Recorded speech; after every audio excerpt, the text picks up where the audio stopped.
Euzu billahi mineşşeytanirracim. Bismillahirrahmanirrahim. Elhamdülillah ve salatu ve selamu ala Resulillah. Değerli arkadaşlar, Celaluddin Es-Suyuti'nin El-İtkan fi Ulumul Kur'an adlı eserinden 118. dersimizi yapmak üzere birlikteyiz. Takip ettiğimiz nusha Tahkiku Merkezil Buhusi ve Dirasat adlı müessesenin yayınıdır, tahkikli neşridir.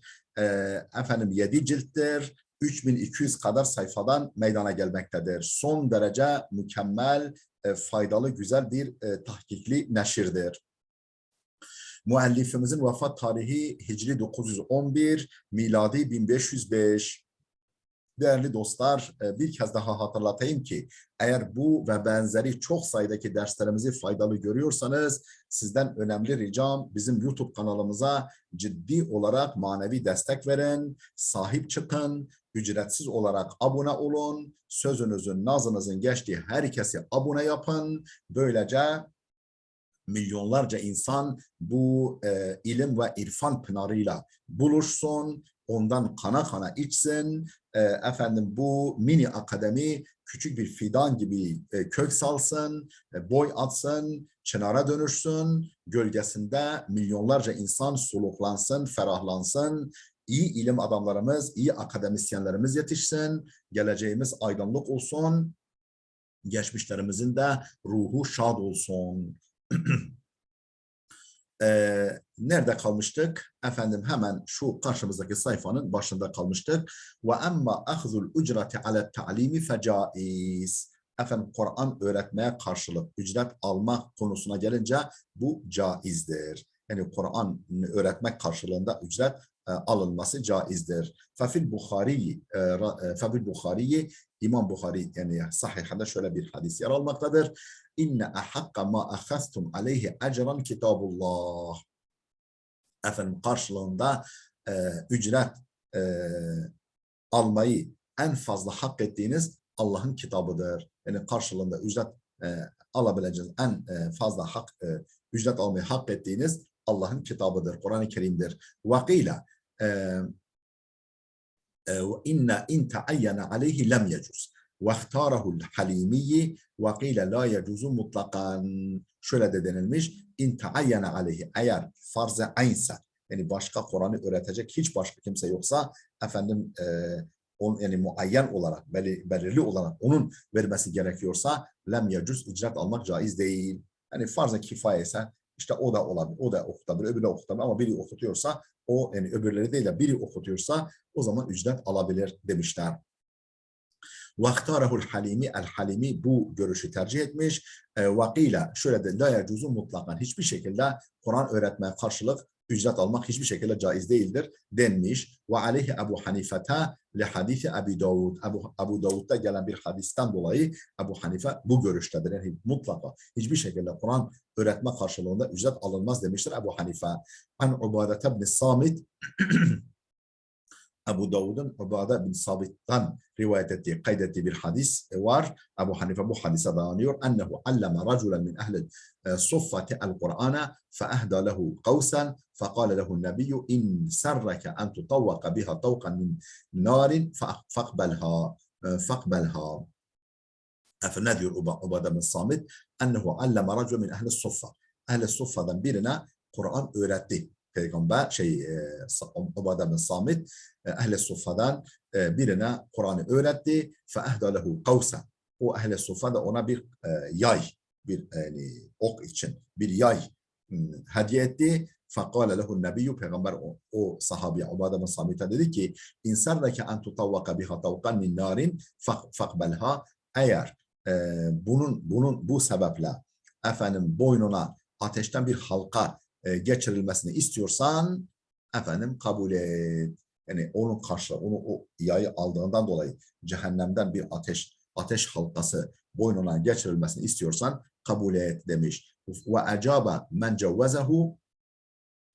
Buna yani bu ücret almaya cevaz verenler ise bu hadise şöyle, bu görüşe şöyle cevap vermişler. Bi enne fi isnadihi makalen. Bu hadisin senedinde söylentiler var. yani senedi konuda söylentiler var. Ve le'ennehu tesarra'a bi ta'limihi, daha doğrusu ve le'ennehu teberra'a bi ta'limihi felem yestahikka şey'an thumma uhdiye ileyhi ala sabilil ivad felem yecuz lehu el ahzu. Çünkü o teberra'a bi ta'limihi, yani bedava öğreteceğini söylemiş, teberru etmiş talimini, yani efendim yani meccana okutacağını söylemiş. Felem yestahikka şey'an, öyle olduğu için hiçbir şey hak etmemiş. Yani çünkü zaten ücretsiz okutacağını söylemiş. ثُمَّ اُهْدِيَ اِلَيْهِ عَلَى سَب۪يلِ الْعِوَابِ, sonra karşılık diye ona yay hediye edilmiş. فَلَمْ يَجُزْ لَهُ الْأَخْذُ, bu nedenle o yayı alması ona caiz olmamış. بِخِلَافِ مَنْ يَعْقِدُ مَعَهُ اِجَارَةً قَبْلَ التَّعْلِيمِ, ama öğretmeye başlamadan önce bir ücret konusunda anlaşırsa o zaman durum böyle değil. O zaman ücret alabilir. Efendim denmiş. Bu şekilde bu hadisi yorumlamışlar. Bu yaklaşma böyle cevap vermişler. Bir nolu dipnot Sahihul Bukhari cilt 10 sayfa 198-199 ma'al fethi, Fethül Bari ile beraber Kitab-ı Tıbb, Babu Eşşurut fir Rukya bi Fatihatil Kitab, bu bölüm hadis no 5737. İki nolu dipnot lem necidhu fil minhac min mazannihi, yani fi mazannihi, el minhac adlı eserde bulunabileceğini tahmin ettiğimiz yerlerde bulamadık. El minhaçta bulunabileceğini düşündüğümüz yerlerde aradık, bulamadık. Ve huve fil burhan cilt 2 sayfa 89. El burhan cilt 2 sayfa 89'da geçmektedir. 3 nolu dipnot fi sünanihi cilt 3 sayfa 453 454 Kitab-ı el-Buyuh vel-İcara, efendim bu babu fi kesbil muallim, hadis numarası veriyor. Ve ahracehu ayda İbn-i Macah fi sünanihi, İbn-i Macah da Sünen adlı eserinde tahric etmiş. Cilt 2 sayfa 730 Kitab-ı el-Ticarat, babu el-ecru ala ta'limil Kur'an, Kur'an'ı öğretmeye karşılık ücret babı. Ve fi isnadihi el-Mughira bin Ziyad el-Mavsili Ebu Haşim, muhtelefun fi, yani senedinde el-Mughira bin Ziyad el-Mavsili var, Ebu Haşim. Bu konuda bu zat hakkında ihtilaf edilmiş. Ve thakahu Veki'un ve Nesai ve İbn-i Ma'in, efendim Vaki' en-Nesai ve İbn-i Ma'in bunun sika olduğunu söylemiş. Bu şahsın güvenilir, sika, sağlam bir kişi olduğunu söylemiş. Ve da'afahu el-İmam Ahmed ve Ebu Ahmed el-Hakim, bu kimseler ise İmam Ahmed ve Ebu Ahmed el-Hakim bunun zayıf olduğunu söylemişler bu kişinin. Kema fil mizan, El-Mizan adlı eserde geçtiği gibi cilt 4 sayfa 160. Ve kâle İbn Hacer, İbn Hacer demiştir ki sadukun lehu evham, yani dürüsttür, saduktur, doğru, dürüst bir adam. Lehu evhamı, bir takım yanılgıları var. Kema fit takrib, takrib adlı eserde de geçtiği gibi sayfa 964 bir rakmi 6882 nolu hadis ve rakam. Ve kedel Esved bin Tha'lebe, Esved bin Tha'lebe de aynı şekilde la yu'rafu, bilinen, tanınan birisi değildir. Kâlehu İbnül Medini kema fil masdar sabık nefsu, bizzat daha önce geçen, yani az önce geçen kaynakta da olduğu gibi efendim İbnül Medini de böyle demiş, yani tanınmayan bir adam demiş. Cilt 1 sayfa 256. Ve nakalel Munziri fi muhtasari Sunan Ebi Davud, el-Munziri Sunan Ebu Davud muhtasarında şöyle demiş. Cilt 5 sayfa 70. Anel İmam Ahmed ennehu kâle anhu, İmam Ahmed'in bu şahıs hakkında şöyle dediğini nakletmiş. Daiful hadis, hadisleri zayıftır. Haddese bi ahadise menakir, münker hadisleri aktarmış. Münker, son derece zayıf ve sikalara ters zayıf hadisler, yani çok zayıf hadisler rivayet etmiş. Ve kullu hadisen rafa'ahu fehu münker, merfu olarak, yani peygambere dayandırdığı bütün hadisleri münkerdir. Ve fit takrib adlı eserde sayfa 145 bir rakım 504'te şöyle geçiyor: meçhul, bu adam meçhuldür denmiş. Ve sahahahu Şeyhul Albani fi sahih Sunan İbn Macah, el-Albani İbn Macah'ın sahihi konusunda bu kişinin sahih olduğunu, yani efendim bu hadisin sahih olduğunu söylemiş. Cilt 2 sayfa 211 bir rakam 1764 ve fi sahiha, as-sahiha adlı eserde yine Albani'nin cilt 1 sayfa 513'te 517'de bir rakım 256 ve keda sahahahu min hadisi Ubey radıyallahu anhu ve nahvihi efendim Ubey ve benzeri kimselerin hadisinde hadisiyle sahih olduğunu söylemiştir. Fi sahih İbn Maceh bir rakmi 1765 ve ahala alel irvai bir rakım 1493 ve sahihati eydan. El-İrva adlı esere havale etmiş. Efendim 1493 rakamlı hadis ve sahihati eyda Es-Sahiha adlı esere de havale etmiş ve sahahahu şeyh eşeh bi'atibari turukihi ve şevahidihi bu hadisi tarikleri ve şahitleri ni gözünde bulundurarak sahih olduğunu söylemiş Eşeh El-Albani.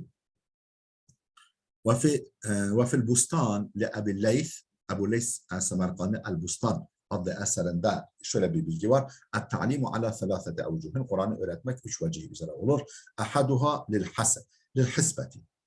Yani sırf Allah rızası için. Birinci hisbe için, sırf Allah rızası için. Ve la yu'khadu bihi eyvadan. Efendim hiçbir karşılık almaz.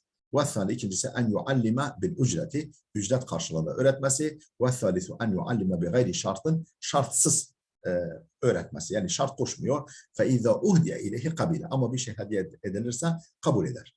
Yani şart koşmuyor ama bir şey hediye edilirse kabul eder. فَالْاَوَّلُ مَعْجُورٌ. Birincisi mükafat alır Allah katında. وَعَلَيْهِ عَمَلُ الْاَنْبِيَاءِ. Peygamberin davranışı böyledir. Yani ücret almama karşılığındadır. Hasbeten lillah öğretme. وَالثَّانِ مُخْتَلَفٌ فِيهِ. İkincisi muhtelef, yani caiz mi değil mi diye ihtilaf edilmiş. وَالْاَرْجَحُ الْجَوَازِ. Tercih edilen görüş caiz olduğudur. وَالثَّالِثُ يَجُوزُ اِجْمَاعًا. Üçüncüsü ise bil ittifak, bil icma caizdir. لِأَنَّ النَّبِيَّ sallallahu aleyhi ve sellem kâne muallimen lil halqi. Çünkü Peygamber halkın, insanların muallimiydi, öğretmeniydi. Ve kâne yakbalul hediyete. Hediye kabul ederdi. Faidetun rabi'a. Dördüncü bir faydalı bilgi. Efendim, kâne İbn-i Bashan İzâ radda alel qâri'i şey'en fâtehu lem ya'rifu ketebehu aleyhi andehu. Fe izâ ekmelel hatmete ve talabel icaze se'alehu an tilkel mevâdi'i fe in arafaha ecazehu ve illa terekehu yecma'u hatmete uhra. İbn Bashan İzâ radda alel qâri'i şey'en fâtehu lem ya'rifu ketebehu aleyhi andehu. Ne dedi? İzâ radda alel qâri'i şey'en fâtehu yani kaçırdığı bir okuyana, okuyucuya, yani bir yanında Kur'an okuyor, yani talebe efendim ona kaçırdığı bir şeyi hatırlattığında felem ya'rifhu, yani hatırlattığı halde hala bilmiyorsa ketebehu aleyhi andehu. Bunu ona aleyhinde, yani onu bir eksi olarak yanında kaydeder. Yani bir şeyi kaçırdı, bilemedi, efendim ona hatırlatır. Efendim hala bilemezse, akla gelmezse ona bir eksi olarak yazardı. فَاِذَا اَكْمَلَ الْخَتْمَةَ hatmeyi tamamlarsa ve talabel icazete, talep ederse se'alehu an tilkel mevâdi'i, o yerleri ona sorar. فَاِنْ عَرَفَهَا bilirse ecazehu, icazet verir. Ve illa terakehu, yoksa icazet vermez, bırakır. Yecma'u hatmeten uhra, yeni bir hatim indirmesini ister. Yani bir hatim indiriyor yanında, efendim yani usulüne uygun okuyarak, okumaya çalışarak, efendim kaçırdığı bir nokta, yanıldığı bir nokta varsa ona hatırlatır. Öğrenirse öğrenir. Öğrenemezse onun yanında not tutar. Yani hatırlarsa hatırlar, düzeltir o anda. Düzeltemezse yanında not tutar. Efendim daha sonra hatmini bitirdikten sonra o noktaları ona sorar. Eğer telafi etmişse, öğrenmişse icazet verir. Öğrenmemişse yeniden hatma başlatırdı. Efendim dipnotlarımızı okuyalım. Bir nolu dipnot El-Bustan sayfa 317, 2 nolu dipnot Onzur El-Neşr cildeki sayfa 205, 3 nolu dipnot Keza fin Nesih El-Nesih adlı Keza fin Nusah, bütün nüshalarda Bashan şeklindedir. Bil ha ile Bashan şeklindedir. Ve savabu bil ha'i el-mu'cemeti, doğrusu ha-i mu'ceme, yani Bashan'dır. Bashan خيلة وهو محمد بن أحمد بن بسخان محمد بن أحمد بن بسخan'dır. Ebu Abdullah Bedruddin el-Dimeşki el-Mukri vefatı 743 Hicri min muallafatihi eserlerinden bir kısmı şunlardır. Şerh-u Şatibiye Şerh-u Şatibiye lem yutimmehu tamamlamamış. Muallafun fi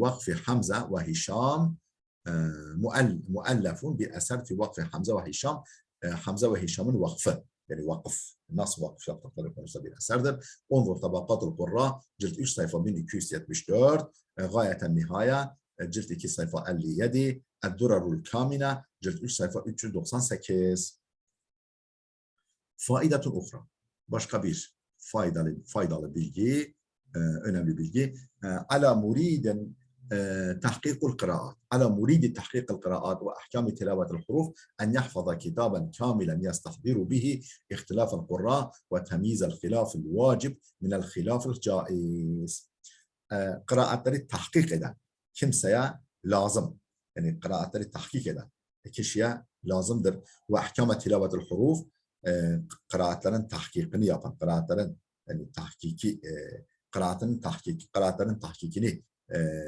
yapmak isteyen, harflerin tilavetini sağlam yapmak isteyenler lazım. En yahfaza kitabı. Kamilen. Tam bir kitabı ezberlemesi lazım. Bir kitabı baştan sona ezberlemesi lazım ki yastahdiru bihi ihtilafel kurra onunla kıraat alimlerinin ihtilafını zihninde tutabilsin. Yani hemen aklında tutabilsin. Bir kitabı ezberlemesi lazım. Ve temyizel hilafil vacib minel hilafil caiz.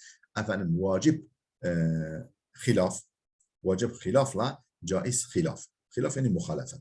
Yani caiz muhalefetle, vacip muhalefetle caiz muhalefeti birbirinden ayırt etmeyi aklında tutabilecek tam bir kitabı ezberlemesi lazım. Faidetun ukhra bir başka faydalı bilgi. Kale İbn-i Salah fi fetavahu İbn-i Salah fetavasında şöyle demiş. Kıraatul Kur'an kerametun ekremallahu bihal beşer. Kur'an'ı okuyabilmek Allah'ın insanlara ikram ettiği bir lütfudur. Fakat varada ennel melaikete lem yu'tav zalika varid olduğuna göre meleklere bile bu imkan verilmemiş. Lem yu'tav zalika bu lütuf meleklere bile verilmemiş. Ve enneha harisatun lidalika ala istimahi minel ins. Onun için melekler onu Kur'an'ı insanlardan dinlemeye çok isteklidirler. Kur'an'ı insanlardan dinlemeye çok isteklidirler. Demiş İbn-i Salah fetavasında. Dipnotlarımızı okuyalım. Bir nolu dipnot. Onzur Muncidel Mukre'in adlı esere bakın. Sayfa 52. En-Neşr cilt 2 sayfa 199. İki nolu dipnot. Kale İbnül Cezeri fin-Neşr cilt 2 sayfa 200. İbnül Cezeri En-Neşr adlı eserinde demiştir ki cilt 2 sayfa 200'de fa'lem ennel farka beynel hilafeyni el-vacib vel-caiz yani bil ki vacib ve caiz kıraat hilaf arasındaki fark vacib ve caiz hilaf arasındaki fark enne hilafel kıraati ve rivayat ve turuk hilafu nasın ve rivayetin kıraatler, rivayetler ve tariklerin muhalefeti hilafu nasın ve rivayetin nas ve rivayet muhalefetidir. فَلَوْ أَخَلَّ الْقَارِئُ بِشَيْءٍ مِنْهُ كَانَ نَقْصًا فِي الرِّوَايَةِ Eğer kari okuyucu, Kur'an okuyucusu bunlardan birini ihlal ederse كَانَ نَقْصًا فِي الرِّوَايَةِ o rivayete bir eksiklik olur. Rivayete bir eksiklik olur. فَهُوَ وَضُدُّهُ وَاجِبٌ o zaman o ve onun zıddı vaciptir. Fi ikmal rivaya. Rivayeti ikmal etmede o ve zıddı vaciptir. Ve hilaful evcuhi leyse kezalike. Ama vecihlerdeki hilaf böyle değildir. İz huve ala sabili tahyir. Çünkü vecihlerde bu yani seçmeye bağlı. Yani o vecihle de okursun, bu vecihle de okursun. Yani tercihe bağlı. Fe bi ayyi vechin atel qari'u ecza'a. Hangi vecihi eda ederse, hangi vecihle Kur'an'ı eda ederse, okursa o ona kafidir. Ecza'a yani kefa. Fi tilke rivayete, o rivayete o kafidir. Ve la yekunu ihlalen bir şeyin minha. O rivayetlerden birini ihlal etmek sayılmaz. Fehuve ve zıdduhu caizun fil kıra'a. O ve zıddı kıraatta ikisi de caizdir. 3 numaralı dipnot Fetava İbn-i Salah cilt 1 sayfa 234. İbn-i Salah fetvası cilt 1 sayfa 234. En-nev'ul hamise ve selâthûn 35. Nev'ul hamis ve 35. üst başlık yani bölüm fi adab-ı tilavetihi ve talihi Kur'an'ı tilavet adabı ve Kur'an'ı okuyanın adabı. Kur'an'ı tilavet adabı ve Kur'an okuyucusunun adabı nasıl olmalı? Efredehu bit tasnif cemaatu. Bu konuyu mustakil eser yani konusu yap bunu mustakil eser konusu yapmış bir grup alim. Bir grup alim bu konuda mustakil eser vermişler. Minhum en-Nevevi fit Tibyan. Bunlarda birisi en-Nevevi'dir. Et-Tibyan adlı eserinde ve kad zekere fihi ve fi şerh'il muhazzab. Bu Tibyan'ında ve şerh'il muhazzab adlı eserinde en-Nevevi bu konuyu zikretmiş, bu konuya yer vermiş. Ve fil ezkar bir de el-ezkar adlı eserinde cümleten minel adab. Yani Kur'an okuma adabı konusunda bir miktar bilgiye yer vermiş. Ve ana ulahhisuha huna o bilgileri burada özetliyorum diyor Suyuti ve azidu aleyha ad'afaha kat ve katını da ilave ediyorum. Ve ufassiluha meseleten mesele detaylandırıyorum. Liyeshele tenavuluha ta ki kavranması, öğrenilmesi kolay olsun. Birinci mesele. Yustahabbu el-iksaru min kıraatil Kur'an ve tilavetihi. Kur'an-ı Kerim'i ve Kur'an tilavetini çok yapmak lazım. Yustahabbu. Kur'an-ı Kerim'i çokça okumak ve tilavet etmek lazım. Kâle Teala musniyen ala men kâne zâlike da'buhu men kâne zâlike da'buhu yani adeti bu olan yani Kur'an-ı Kerim'i çok okuyan ve ona çokça tilavet eden kişiyi Allah Teala yani böyle bir adeti olan kişiyi şu ayetiyle övmüştür. Yetlûne âyâtillâhi ânâ'el-leyl. Ali İmran 113. ayette onlar ki Allah'ın kitabını, Allah'ın ayetlerini gece gündüz okurlar diye böylelerini övmüş. Ali İmran 113. Dipnotlarımızı okuyoruz. Bir nolu dipnot. Onzur Cemal el-Kurra cilt 1 sayfa 91. El-Murşidül Veciz sayfa 193. El-Burhan cilt 2 sayfa 81. El-Tahbir sayfa 317. 2 nolu dipnot. El-Mecmu' Şerhül Muhazzab Lişşirazi El-Mecmu' Şerhül Muhazzab Lişşirazi adlı esere bakınız. Vakafe fihi en-Nevevi rahimahullah ila babir riba ve lem yutimmehu. Vakafe fihi en-Nevevi rahimahullah ila babir riba. O kitabında En-Nevevi kitab-ı ribaya kadar gelmiş, durmuş orada. وَلَمْ يُتِمَّهُ tamamlayamamış. وَهُوَ مَطْبُعٌ bu kitap basılmıştır. Onzur Tabakat-ı Şafi'ye Lissubki. Es-Subki'nin Tabakat-ı Şafi'yesine bak. Tabakat-ı Şafi'ye adlı esere bakın. Cilt 8 sayfa 397-98 ve Keşf-ı Zunun cilt 2 sayfa 1912. 3 tonu dipnot matbu bu kitap basılmıştır. Ve fi sahihayn min hadisi İbn Ömer. Buhari ve Müslim'de İbn Ömer'in hadisinden şöyle bir rivayet, şöyle bir bilgi gelmiş. Resulullah'tan tabi. La hasede illa fitneteyni gıpta ancak iki şeyde olur. Gıpta yani imrenme ancak iki şeyde olur. İki şey imrenilmeye değer.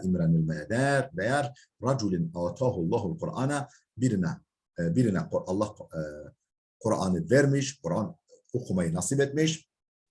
فَهُوَ يَقُومُ بِهِ آنَاءَ اللَّيْلِ وَآنَاءَ النَّهَارِ. O da gece gündüz onu hakkıyla okuyor, uyguluyor. Bir tanesi bu. Yani bu kişiye gıpta edilir. وَرَوَى التِّرْمِذِيُّ min hadisi İbn Mes'ud. Et-Tirmizi İbn Mes'ud hadisinde şöyle rivayet etmiş. Men qara'a harfen min kitabillah felehu bihi hasenetun vel hasenetu bi aşri emsaliha. Kim Allah'ın kitabından bir harf okursa felehu bihi hasenetun buna karşılık o bir sevap alır, hasene alır. Vel hasenetu her hasene sevap bi aşri emsaliha 10 katıyladır. 10 katıyla Allah 10 katıyla değerlendirir. Ve ahraca min hadisi Ebu Sa'id an Nebi sallallahu aleyhi ve selleme Ebu Sa'id hadisinden Resulullah sallallahu aleyhi ve sellem'den naklen şöyle kaydetmiştir. Peygamber şöyle buyuruyor. Yaqulu Rabbu subhanahu ve taala Allah Teala şöyle buyurur. Peygamber diyor ki Allah şöyle buyurur. Yani hadis-i kutsidir. Men şagalehul Kur'an ve zikri an mes'eleti a'taytuhu afdala ma u'ti es-sa'ilin. Kim benim Kur'an'ım kendisini meşgul eder. Kim ki benim Kur'an'ım kendisini meşgul eder ve beni anması kendisini meşgul eder. En meseleti. Benden bir şey istemekten meşgul ederse. Yani o kadar çok Kur'an okuyor, o kadar çok beni zikrediyor, dua etmeye, bir şey istemeye fırsat bulamıyor. Yani devamlı daha çok Kur'an okuyor ve beni zikrediyor ama dua etmeye, benden bir şey istemeye fırsat bulamıyorsa a'taytuhu afdala ma u'tiye sa'ilin ma u'ti sa'ilin duada bulunanlara verdiğimden daha üstününü veririm. Yani dua etmiş gibi kabul eder ve ona daha bol, daha güzel şeyler veririm. Ve fadru kelamillahi ala sairil kelam. Allah kelamının diğer kelama olan üstünlüğü kefadlillahi ala sair halqihi, Allah'ın diğer kullarına olan üstünlüğü gibidir. Dipnotlarımızı okuyoruz. Bir nolu dipnot. Sahihul Bukhari, cilt 9 sayfa 73. Ma'al Fathil Bari, Kitab-ı Fadail-i Kur'an, Babu İktibati Sahibil Kur'an.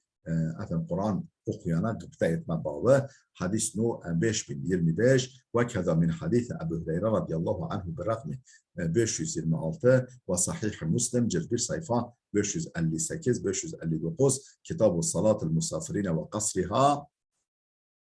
Bu bölüm Babu fadli men yakumu bil Kur'ani ve yuallimuhu, Kur'an'ı okuyan, yani Kur'an'ın hakkını yerine getiren ve onu öğretenin faziletine dair hadis nu 815 ve keza min hadisi İbn Mes'ud radıyallahu anhu, İbn Mes'ud hadisinden de aynı şekilde geçiyor, alınabilir. Nahvahu benzer bir ifadeyle bir 816 numaralı hadis. İki nolu dipnot fi sünenihi, bu zaten Sünen adlı eserinde geçiyor. Cilt 5 sayfa 33. Kitab-ı Fadail-i Kur'an, Fadail-i Kur'an bölümü. Babu ma ca'a fi men qara'a harfen minel Kur'ani ma lehu minel ecri bahsi. Hadis nu 2910 ve kâle hasenun sahihun garib. Tirmizi demiş ki bu hadis sahih, hasendir, sahihtir, gariptir. Min hadal veşi bu vecihle. Ve huve inde Müslim'in, İmam Müslim'in nezdinde ise bu nahvuhu buna benzer kema takaddeme daha önce geçtiği gibi. Vanzur es-silsilete sahihate li Şeyh el-Albani, bu konuda Şeyh Albani'nin Silsiletu Sahiha adlı eserine bakılabilir. Cilt 2 sayfa 263 hadis no 660 fakat sahhahu sahih olduğunu da söylemiştir. 3 nolu dipnot. Ey et-Tirmizi, yani Tirmizi fi Sünenihi, Sünen adlı eserinde sayfa 45 46 Kitab-ı Sevab-ı Kur'an bab 25 biduni unvan, başlıksız, hadis no 2926 ve kâle hasenun garibun, bu hadisin hasen ve garib olduğunu söylemiştir. Ve kâda ahracehu Darimi fi Sünenihi, aynı şekilde Darimi Sünen adlı eserinde nakledip kaydetmiş. Cilt 4 sayfa 2112 Kitab-ı Fadail-i Kur'an, Fadail-i Kur'an kitabı. Babu fadli kelamillahi ala sairil kelam, Allah kelamının diğer kelamlara olan üstünlüğü bölümü. Ve kedel Ukayliyu fi duafa, el-Ukayli de el-duafa adlı eserinde nakletmiş bu hadisi. Cilt 4 sayfa 49 fi tercemeti Muhammed bin Hasan el-Hamedani, bu zaten hal tercümesi sırasında ve kâle biyografisi yazarken biyografisini ve kâle demiş ki la yutaba'u aleyhi, buna mutabih getirilemez. Yani buna mutabih, yani destekleyici bir hadis getirilemez. Yani getirilmiyor, yok. Ve kâle İmam Ahmed zayıful hadis. İmam Ahmed demiş ki bu hadisi zayıf bir kişi ve kimsedir. Ve medaruhu andel cemi'a ala atiyye el-ufi. Bütün herkesin, yani bütün bu hadisi rivayet edenler nezdinde merkez kimdir? Merkezi konumda kim var? Atiyye el-ufi var. Ve huve zayıfun, bu da zayıf bir ravidir. Ve avredehu Zehebi fil mizan, Zehebi de el-Mizan adlı eserinde bu hadise yer vermiş. Cilt 3 sayfa 515 ve kâle demiştir ki hassenehu Tirmiziyu felem yahsun. Tirmizi hasen olduğunu söylemiş ama aslında hasen değildir. Ve se'ale İbn Abi Hatim abahu an hadal hadis. İbn Abi Hatim bu hadisi babasına sordu. Kema fe'alel hadis lehu, kendisine ait andel hadis adlı eserde geçtiği gibi. Cilt 2 sayfa 82 hadis no 1838 fakale demiştir ki hâzâ hadîthun münker. Hani babasına sormuş. Babası demiş ki bu hadis münker bir hadistir. Ve Muhammed ibnül Hasan leysa bil kaviyyi. Muhammed ibnül Hasan güçlü, yani kuvvetli bir adam değil. Yani güvenilirlik bakımından Vanzur el-Masnu el-Ali el-Masnu'a cilt 3 sayfa 343 ve Daif-ü Tirmidhi ve Daif-ü Tirmidhi adlı esere de bakın. Şeyh el-Albani Şeyh el-Albani'ye ait bu esere de bakınız. Sayfa 332-333 hadis no 2926 ve silsilet-i daife adlı esere de bakın. Cilt 3 sayfa 506 bir rakmi 1335 rakamıyla.